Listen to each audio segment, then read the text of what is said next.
गलती भैया कवन बा कसूर हो, काहे के कैला भैया नजरी से दूर हो, काहे के कैला भैया नजरी से दूर हो।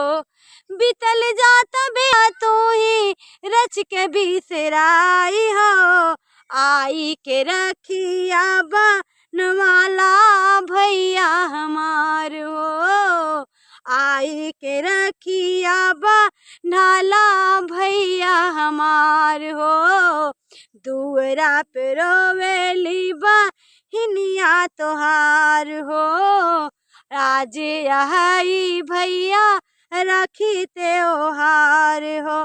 कराना है भैया बहन के है कुआदर, कराना है भैया बहन के कवन बा कसूर हो, काहे के कैला भैया नजरी से दूर हो, नजरी से दूर हो।